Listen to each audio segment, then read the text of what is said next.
dan yang kami hormati pula seluruh Bapak Ibu guru UPT SMP Negeri 1 Serengat. Ini tadi saya mewakili Pak Lis dan mewakili Mbak Yunilis. Pak Lis. Oke. Sebenarnya ada Bu Yeni loh tadi. Oke. Puji syukur alhamdulillah kita panjatkan kehadirat Allah Subhanahu wa taala atas limpahan rahmat nikmatnya. Kita semua masih terus dilimpahi dengan nikmat sehat, nikmat iman, nikmat Islam, nikmat ikhlas, nikmat syukur dan lain-lain, sehingga pada kesempatan ini panjenengan semua ikhlas duduk di ruangan ini. Saya yakin niatnya satu adalah belajar. Semoga keikhlasan ini berbayarkan dengan kebaikan lain yang nanti akan dilimpahkan kepada kita semua beserta keluarga.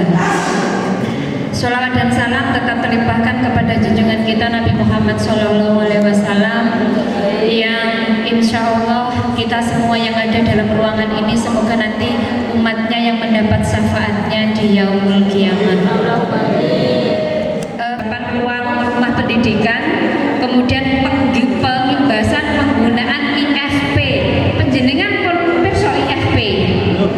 IFP ini kepanjangannya apa? Napa ke IFP?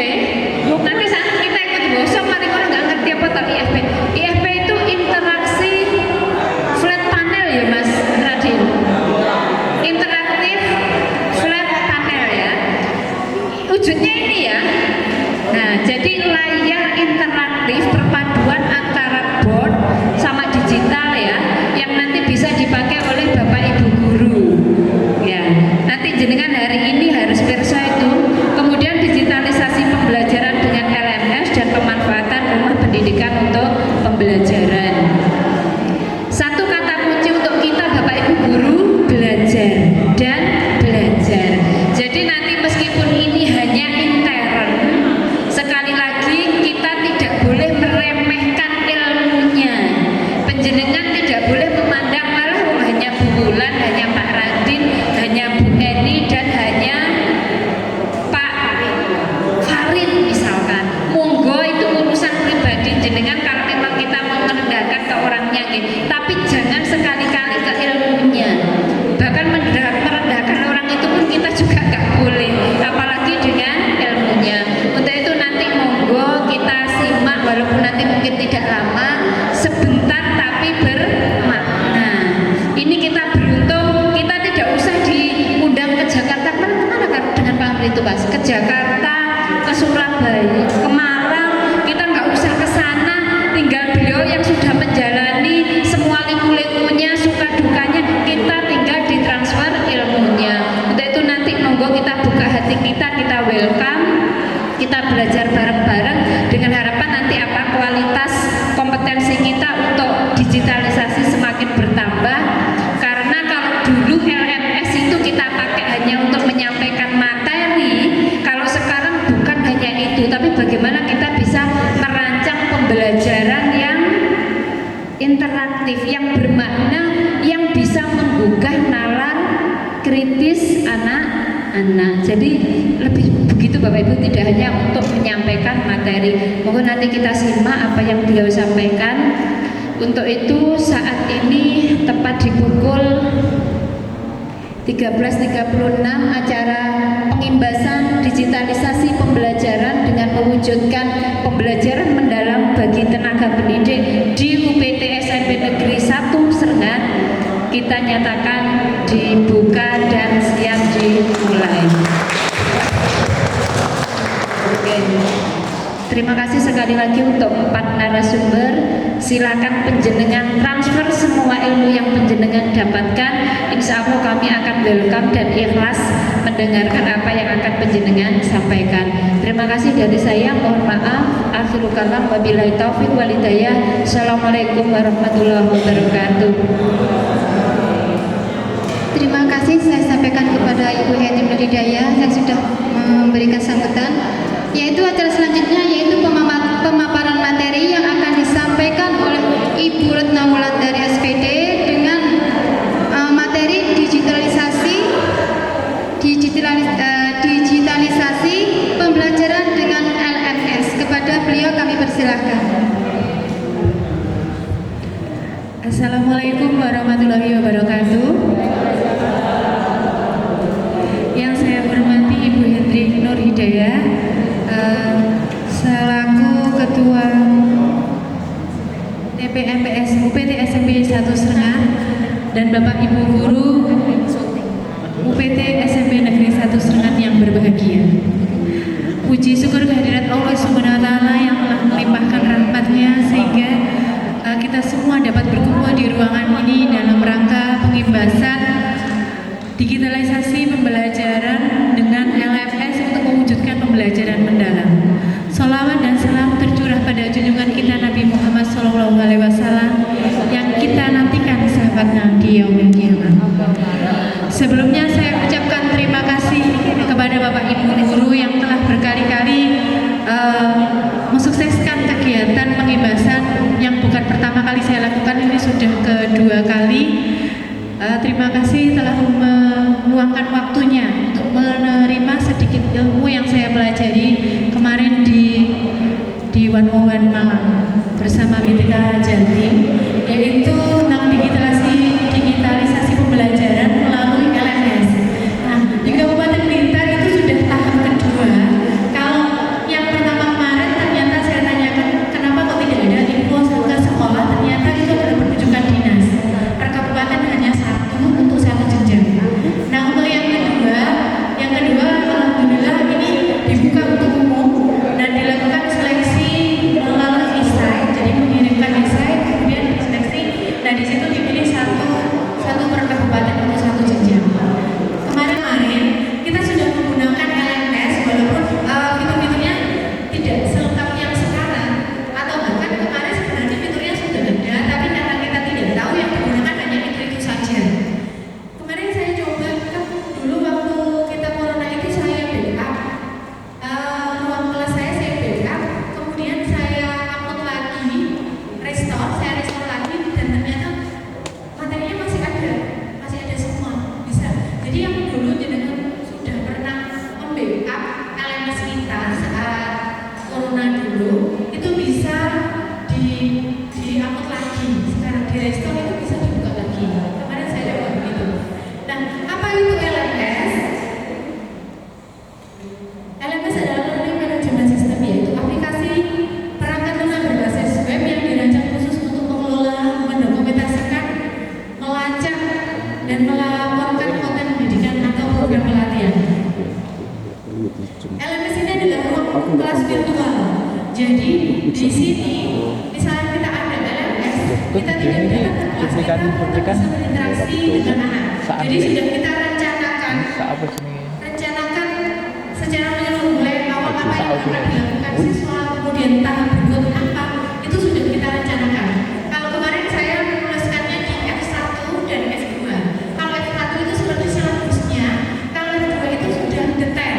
Jadi di F2 itu sudah ada perintahnya. Saya yang pertama ada pengenalan isinya apa, kemudian langsung berikutnya misalnya pretest. Nah, di situ pretest itu menggunakan aktiviti apa? Aktivitinya berarti kuis, kemudian ada petunjuknya, di situ petunjuknya silakan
dia masuk ke halaman sini. Nah, nanti dia langsung ada nilai total jika sudah dilakukan.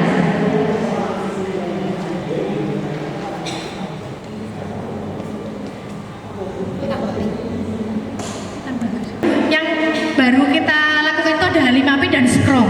Kalau aktivitas-aktivitas yang lain itu sudah pernah kita lakukan di LMS kita yang dulu.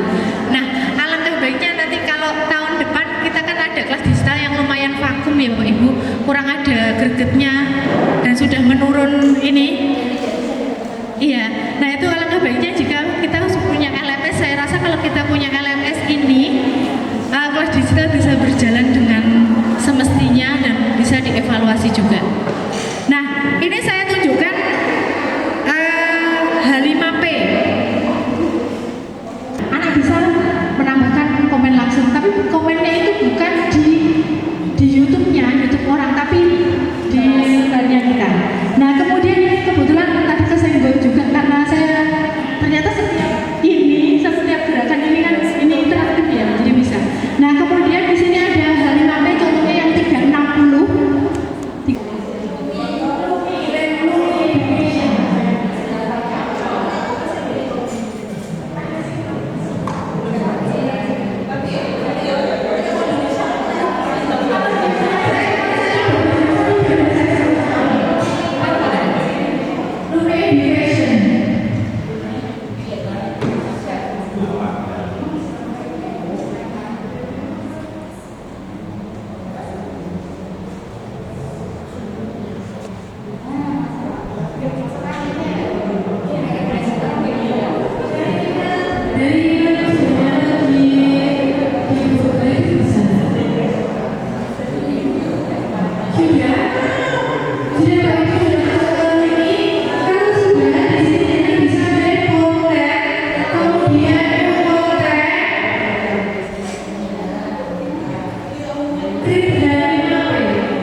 berapa?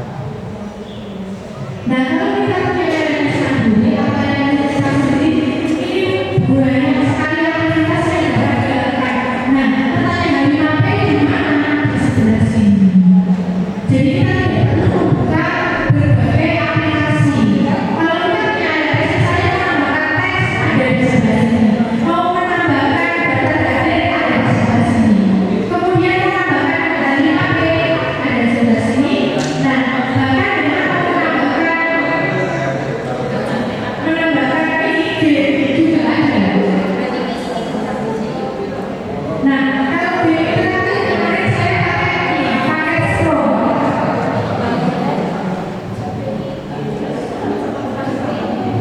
Kalau perhatian Jawa, nah itu sudah. Ini Bu Yeni yang petualangan pengetahuan. Nah di sini hanya dengan mengetikkan prompt. Nah ini sudah ada untuk membuat pengetahuan tadi. Nah ternyata karena Bu Yeni ini guru IPA, makanya seminar itu sudah mengetahui sugesti. Nah di sini yang keluar apa nama planet terbesar di tata surya kita. Nah itu kan berhubungan dengan IPA. Jadi biasanya yang apa saja kita lakukan di situ yang akan yang itu akan kita sugestikan. Nah ini bisa kita integrasikan di LMS ini tadi. Kita masukkan di sini namanya Scrum tadi. Tinggal copy JavaScript-nya tadi. Jadi dengan tidak perlu jadi programmer, tapi sudah bisa membuat aplikasi. Nah Bapak Ibu, saya rasa cukup sekian yang bisa saya sampaikan. Untuk lebih detailnya kalau nanti mau mencoba menggunakan LMS bisa lewat LMS saya atau dengan bisa menggunakan ini.